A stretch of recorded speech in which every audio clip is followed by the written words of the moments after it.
Et si, dès les premières minutes de votre matinée, votre manière de vivre éloignait doucement votre âme de la croix, sans même que vous vous en rendiez compte? Pas à cause d'un grand péché ou d'une faute dramatique, mais à travers 3 petites habitudes ordinaires qui semblent inoffensives, mais qui portent un poids que la plupart des gens ne prennent jamais le temps de considérer. Car le vendredi saint n'est pas un jour comme les autres. C'est le jour le plus sacré de l'année, et la manière dont nous le vivons, les petits choix que nous faisons, les rythmes que nous suivons, ce que nous laissons entrer dans notre cœur, importe bien plus que ce que l'on pense. Padre Pio comprenait cela avec une profondeur que peu de personnes ont égalée. Il ne se contentait pas d'observer le vendredi saint. Il y entrait complètement, avec tout son corps, toute son âme, tout son être. Tout au long de sa vie, il a averti, avec douceur mais netteté, que ce ne sont pas toujours les grands péchés qui endommagent la vie spirituelle. Parfois, ce sont de petites habitudes inconscientes, répétées même les jours les plus saints, qui éteignent silencieusement la lumière en nous. Aujourd'hui, nous allons examiner 3 de ces habitudes. 3 choses que Padre Pio nous encouragerait à mettre de côté ce vendredi saint. Et soyons honnêtes, aucune d'entre elles n'est compliquée. Aucune ne nécessite une volonté extraordinaire ou un sacrifice héroïque. Mais chacune a le pouvoir de transformer complètement la manière dont vous vivrez cette journée. La 3e est presque toujours ignorée, ce qui en fait probablement la plus importante. Avant de continuer, prenez un instant pour écrire ces mots « Jésus, je veux porter ta croix avec moi aujourd'hui ». Un geste simple, mais en ce jour, même les gestes simples ont du sens. Il se passe quelque chose le vendredi saint qui n'existe pas à un autre moment de l'année chrétienne. Les églises deviennent silencieuses, les autels sont dépouillés, le tabernacle reste vide. Si vous êtes déjà entré dans une église catholique un vendredi saint après-midi, vous savez ce que c'est, cette étrange immobilité lourde qui s'installe partout.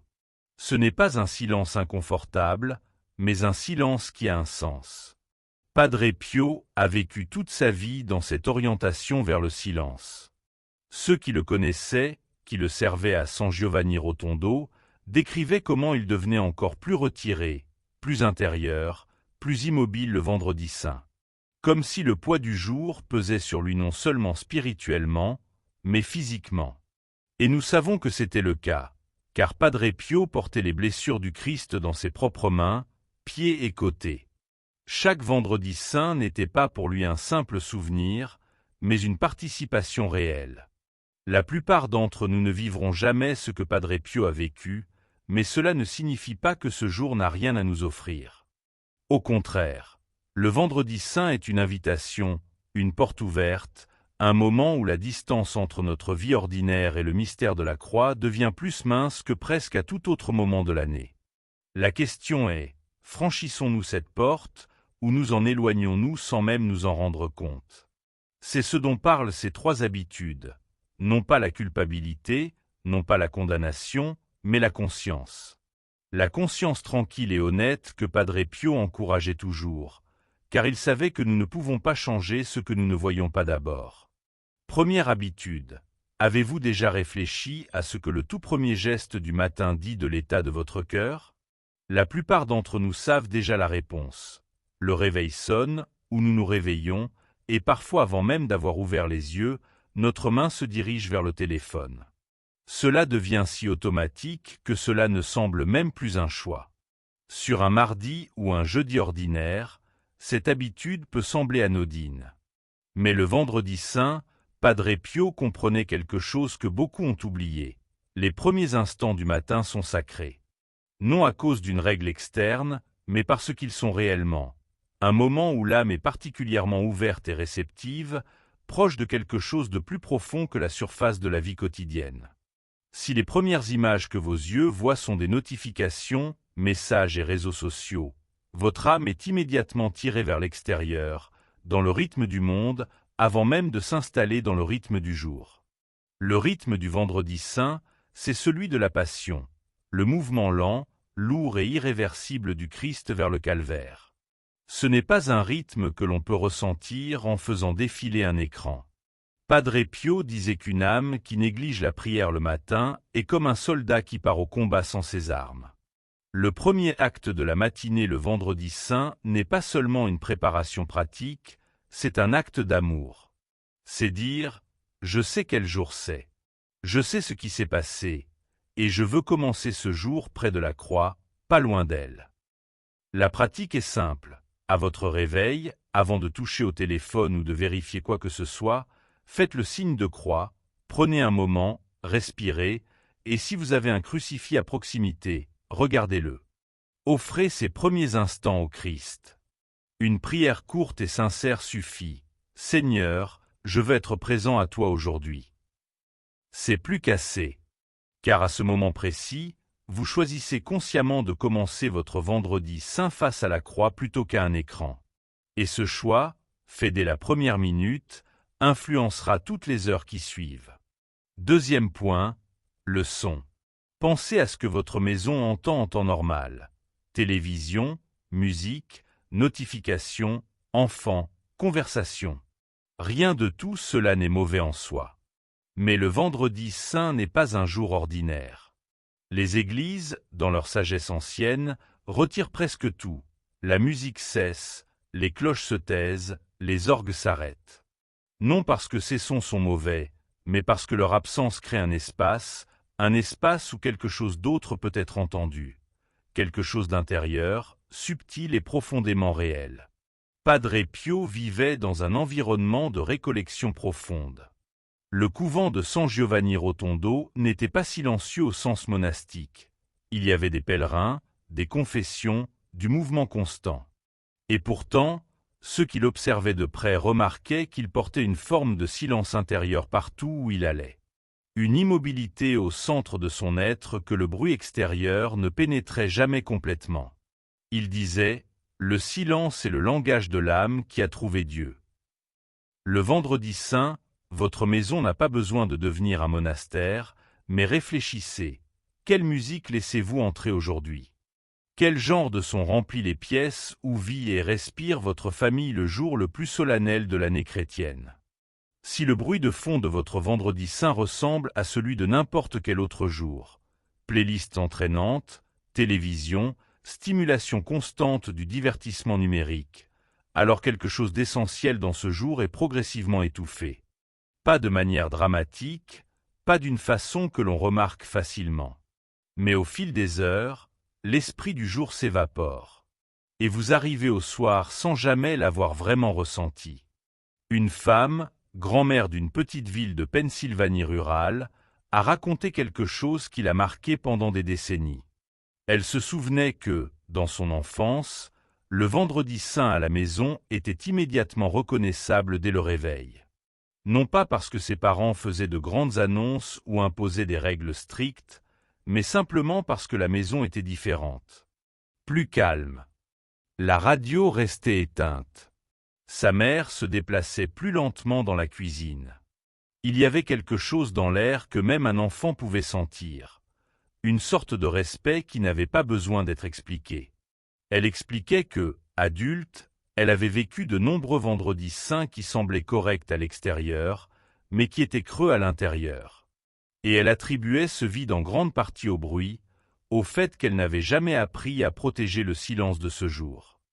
Il n'est pas nécessaire de remplir le vendredi saint de musique sacrée. Si vous le souhaitez, un simple chant grégorien ou un hymne tranquille peut transformer l'atmosphère d'une pièce. Mais plus puissant encore est le choix de simplement éteindre certaines choses, de réduire le bruit, de laisser le silence faire son œuvre, c'est-à-dire créer les conditions pour que l'âme puisse vraiment respirer. Et dans cette respiration, quelque chose s'ouvre. Ce qui s'ouvre le vendredi saint, c'est souvent une conscience plus profonde de ce que ce jour est réellement. Pas un concept, pas une obligation religieuse, mais une réalité. Celle d'un homme qui nous a aimés pleinement et l'a prouvé sur une croix il y a 2000 ans.